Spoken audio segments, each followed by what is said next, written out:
Okay, so I'm recording right now.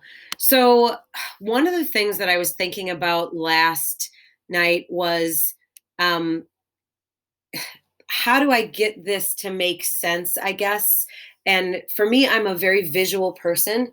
So, this kind of outline really would help me as a student. And that's where I always start with. So, I hope it helps you guys as well as a student. First thing at the top, I have linked the passages for the rhetorical analysis up there so that you can access them if you need to. Okay. And that way it takes you right back to those passages that you looked at. Yesterday, you should have looked at Mr. Kim's introduction video on writing your introductory paragraph. So I kind of summarized his video up here for the intro paragraph. So you want to make sure you grab attention, introducing the idea of the reading. And then I put things that you could look for here. Like if you wanted to start with a famous quote, if you're doing Google, Is Google Making Us Stupid? Passage 1, you're maybe looking at quotes that are about technology in the brain. If you are doing passage 2 and it's talking about the role of Google in and their mission, right? Then that's maybe you're going to write about the power of corporations because that's a general idea of what that main idea is about. If you're taking a look at the Twitter one, a small change, then maybe you want to find a quote about social media or social activism or protests and the power of protests or sport and politics and free speech for pregame. So you could go that way. The other option that you have, and this is one that Mr. Kim didn't talk about, would be starting to what the AP readers call contextualizing the argument. So AP readers say that the best writers, students like you that are doing these rhetorical analyses, not only can analyze the piece of writing, but they can also apply it to the world today. So if you show an AP reader right away in your introduction that you can apply whatever this piece of writing is to the world today, and you begin with a current event, like let's say, what's the most recent technological advancement that you can think of for Is Google Making Us Stupid? That might change the way we think, and you put that in there. Or if you think of what's the most recent social movement, Black Lives Matter, for example, that shows the difference between how that works on social media versus how that works in like real life. Or if you think of the fact that the NFL just opened their seasons, right? And or any kind of sports and politics or free speech things that are going on with pregame. And that way, you're not only talking about the topic of the writing, but you're also talking about how it exists in the world today. Okay. So those are 3 examples of 3 different ways that I want you to think about starting your introduction. Mr. Kim mentioned that rhetorical questions, we want to move beyond that. So if you started your introduction with a rhetorical question, then I'd like you to revise that to one of these 3: startling fact about the topic, a famous quote, or a current event that relates to the events in the piece. And then you want to link it to the reading by providing the title and the author of the reading. Notice we are doing something called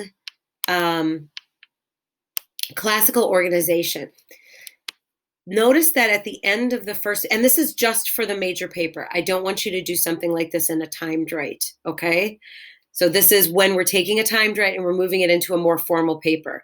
When you take the AP exam in May, you want to make sure that the last sentence of your introductory paragraph is your thesis or your soapstone statement. But because I'm trying to teach you a way of writing formally that you're going to follow in college, in a lot of different college classes, this is the organization that I want you to use when you're revising for your major paper, your major grade. So this draft 2. So instead of having your thesis right here at the end of your introduction paragraph, you're going to be presenting background information first. And this is stuff that you're going to do outside research for. Mr. Kim walked you through that on the video also. And then you're going to have your thesis or your divisio. And that should be a very short paragraph, like 1 to 2 sentences tops for that one. Okay, so I'm going to talk to you today about the introduction, the background information, the thesis, and kind of hint a little bit at the rhetorical analysis paragraphs so that you can get started on really revising your timed write so that it works.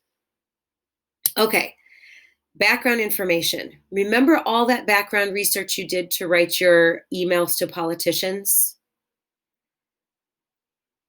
Now you're going to be doing that for major paper 1, essentially, right? But now you're looking at this reading as your topic. So I've given you the 4 things that you need to include in your background, and you need to have research. I have 2 to 3 paragraphs. It could be more than that. You could be doing a separate paragraph for each of these things, but you might be able to combine Kairos, context, and author's purpose and audience. It just kind of depends on how much information you're getting. But this is outside research that you're using for that, okay? So first, why you have to look at the time period. So Google Making Us Stupid is 2003. Small Change is 2010. Pregame is 2011. You need to find specific information about why America would have been interested in the topic of the writing at the time. And I think it was Cole. I'm not 100% sure. Cole, you'll have to back me up on this. But did you write about the fact that in 2003 the iPhone was first released? Yeah, I did. But it was like 2007. 2007. Okay, so you were slightly off on the time. No, but the Google was written in 2008, I think. Thank you. You're a beautiful man.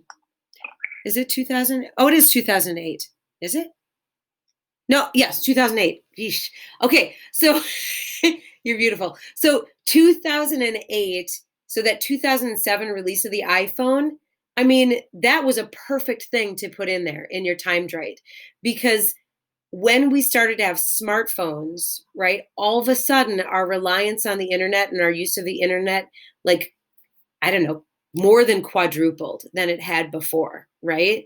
So including that 2007 release of the phone, that's a really good thing. So I want you to just do a little bit more research into that for your background. So that's an example of something that could work for that. So for the next one, 2010, I think, for Small Change, what sort of social activism things were happening in 2010? In 2011, pregame, what had just occurred leading up to 2011 in the world of sports or in politics or whatever that might have caused this sort of change in the world of sports and politics? All right, so that's the Kairos of the piece, and you want to include cited research. Okay, so let me walk you through something. I want to see you really quickly by a show of your hands. How many of you know how to use Google Docs to cite within your essay and to create a bibliography at the end? Alexandra, maybe a little. I'm about to rock your worlds if you've never seen this before. So this is actually a brand new Google Suite edition, which makes, I think, research and writing a research paper so much easier. Okay, so if you have used something like EasyBib or something like that in the past, this essentially replaces that, and it also makes it better for you. So I'm going to show you what to do. So cited research right here I have. So I'm going to say I want to include information about technology. So Kairos for technology, I have found this website, 10 years of technology, starting in 2003, working up to 2013, right? From The Guardian. So they have all these things that were released in the early 2000s for technology. It's a great resource for me. So what I want to do is I want to use this for my paper. In my paper itself, the first time I use it, I'm going to put my cursor there, and I'm going to go up to Tools in Google Docs, And if you've never seen this before, go down to citations. If you click on citations, you're going to see another little dialog box that's going to open up in the right-hand side.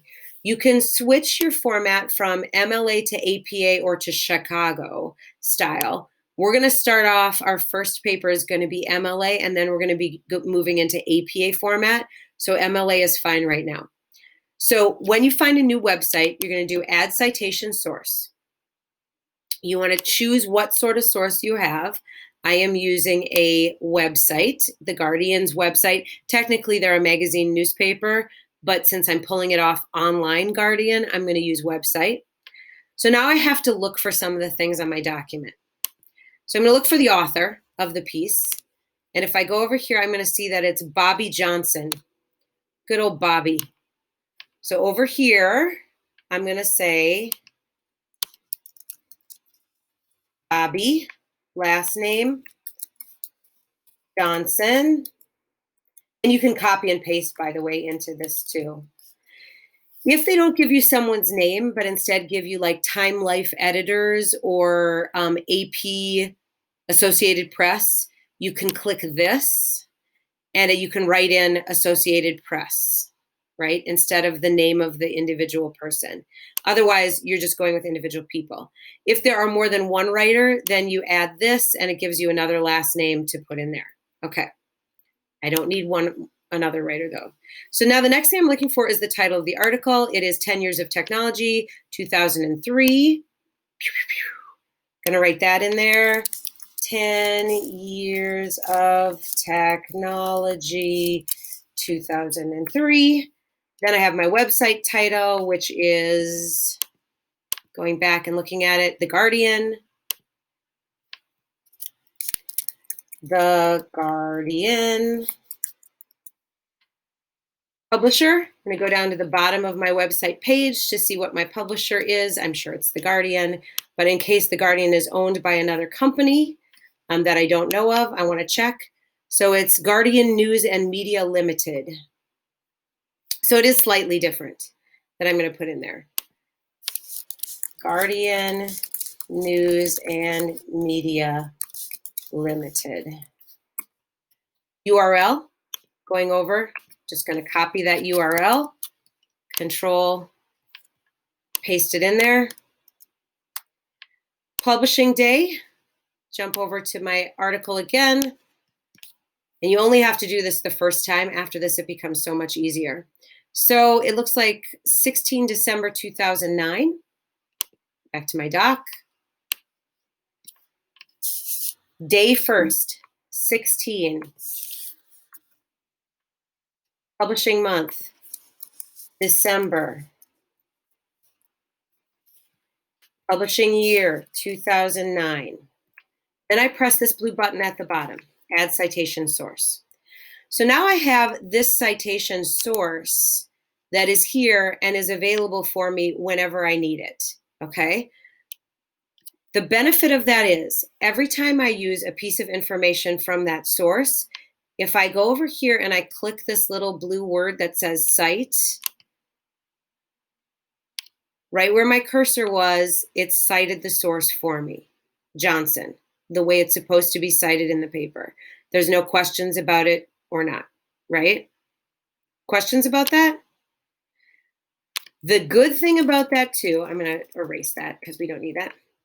The good thing about this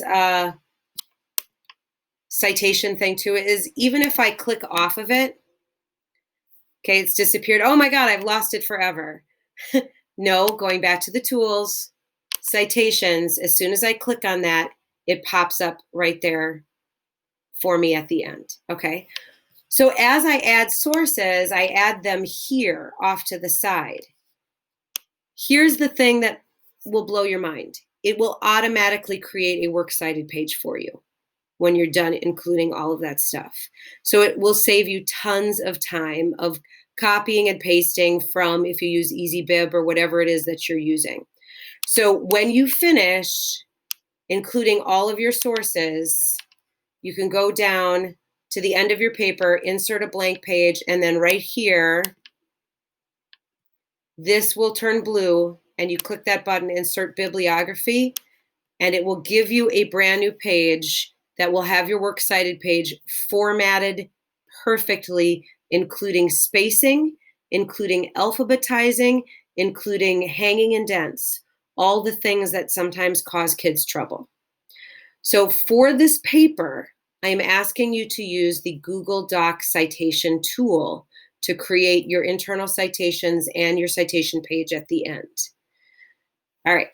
I will have this screencast available for you so that you can go back and review it if you need to. But it's basically, you have to remember tools and citations.